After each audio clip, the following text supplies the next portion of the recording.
Hey, this video is about intergalactic space battles. I saw this video on Coast to Coast, somebody who I subscribe to on YouTube. I can't remember who it is, but some dude, I guess, has been looking at the sky with night vision goggles, and he's been watching intergalactic space battles every night. And like he saw one where like one spaceship was chasing after another spaceship, and they're doing laser battles, and the one in the front was shooting at the one behind, and the one behind was shooting at the one in front, and then the one in front finally just explodes into a million pieces. And I guess he's seen a whole bunch of this. He's seen like big ships, pop out, little baby ships and fly around. He saw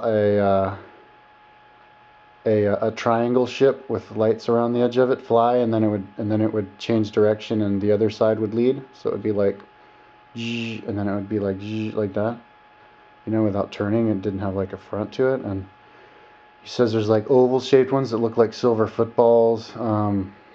There's the round ones, there's the all sorts of ones. And then I guess there was one guy actually who was on the show after, and he said he actually saw one flying over him really, really big, like as big as a city, and he looked under it and it said United States. But anyways, that's pretty crazy. I'd like to get myself some night vision goggles so I can watch the space battles. But the night vision goggles are like $2,500, kind of expensive. I can't afford that. That would be cool to find somebody who has some that I could borrow or maybe rent to watch them. But I mean, I have seen weird stuff like that. I was in Page camping out one day in the city, and I looked up and I saw a shooting star go across, a satellite go across the sky, but then 5 minutes later I saw 5 satellites in formation go across the sky. And satellites don't fly in formation. So, and and it wasn't an SR-71, SR-71s don't even fly in formation. That was a UFO. That was something that is not acknowledged by our military. So I know for a fact this stuff exists. And I also saw something else that night, but I can't remember what it was. I think I saw one change direction, but I can't remember for sure. But I do remember once I was in Australia and I saw a shooting star blow up, which I guess makes sense. Maybe it's like a meteor that has water in it, and the water boils and then it explodes and blows up. But the problem is when it blew up,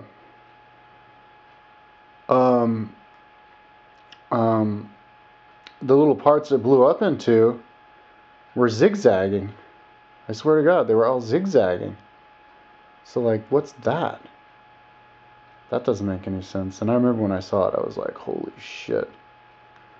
So anyways, obviously I'm gonna seem like a complete psychopath nut by a normal person who would watch this video and think that I'm actually serious. But I'm not the kind of person who listens to somebody talk on national TV and then a bunch of people talk. And plus, George Noory said he picked up the goggles and he saw stuff too. And I believe George Noory. So I'm going to have to go ahead and believe these guys. Now, but the big question is, what does that mean? Oh shit, I forgot to time myself. I'll just have to make this quick. What does that mean? It means, well, there was always the biblical story of the Armageddon, the final battle between the angels and Lucifer, God Lucifer, at the end of the age, the cycle. Well, we're obviously at the end of the cycle of all cycles. And and I do believe all the other stuff that's written in the Bible about aliens and spirits and gods and angels or whatever you want to call it, was written by, and all that stuff, aliens, and all the Bibles, by the way. I'm listening to the Mahabharata now, but anyways, so why would they write that? They must have written it because it's true. So what I'm guessing, this is just me, what I'm guessing is there is a purging going on right now. See, well, just to give the background story, the Earth has been under a quarantine for a long time, basically not allowing aliens here. And then they started allowing aliens here about 50 years ago. With our when we blew up the nuclear bombs, we allowed aliens to come here because of that, because we blasted a hole in the hyperdimensional world and allowed them to come in. Now, because of that, there's probably all sorts of other aliens that decided to come, and aliens who were here before. And the ones who've been bothering us, like the Anunnaki and the, you know, the gods of Greece, and the ones from the Mahabharata that were fighting all the time. So maybe they're back and they're doing what they were doing before. Why they're crazy, I guess that's another video, and I'm kind of running out of time probably. No, I'm not. But basically, there's probably a purging going on. The good aliens are probably out there, like, blasting all the bad aliens away. Now, this guy said he saw that big battle in '63, so it's probably been going on a long time, and, you know, they're just blasting battles, blast. Now, people might say, well, how come parts of flying saucers aren't falling on our heads every day? You know, wouldn't we see it? Well, this is like hyperdimensional stuff that you can actually see with your night vision goggles. There's bleed through between the dimensions. I mean, our own minds are testament to that. Every time you dream and you fly away and you know, or you imagine, that's bleed through right there. And so, I mean, apparently we're, you know, the Earth itself is going into a higher dimension. So because we're moving into a higher dimension, we're getting closer and closer, and it's being easier for us to see those higher dimensions to bleed through. So basically, that's just my answer. What's going on with those space battles is there's just a final purging going on, getting rid of those aliens. Now, when we finally... Oh man, I'm going to run out of time, aren't I? When we finally do have disclosure,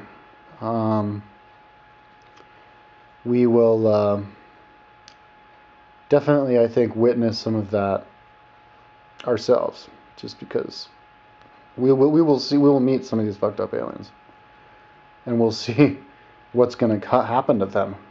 I got that idea from Barbara Marciniak, Bringer of the Dawn. They go, we're going to see publicly, you know, we're going to see certain aliens figure out who they are. So, you know, and the story is, there's this one channeler lady who says that what was it, Marduk, the other planet that's in our, the 10th planet, at Planet X, is actually a planet from another star, our sister star, that turned into a black hole, which is probably not that far out. We just don't know it's there yet. But in the real world, when a planet star turns into a black hole, it just basically ascends to another dimension. So it's kind of like a death, rebirth for that planet, but for that star. But the planet was supposed to go with it, i.e., get sucked into the black hole. But they were bad boys and girls, so they weren't allowed to do that, and so now they're stuck, and that's why they had to, you know, mine for gold to put in their atmosphere so they could survive. So now they're kind of stuck in limbo, and they want to piggyback on the Earth so that the Earth can drag them up into a higher dimension, and, you know, that's kind of cheating, you know. They're kind of fucked. So basically, they have to just die, and they don't want to, so they're getting killed by the good aliens. That's just my guess. Either that, or they don't have to die, but they just have to continue on living, but not sucking off of all of us. So that's basically that. Intergalactic space battles. That's what that's all about. It's just the good aliens here purging away those bad aliens. But what's going to happen exactly when disclosure happens and how that's all going to happen? Well, that's another video. I'm out of time anyway.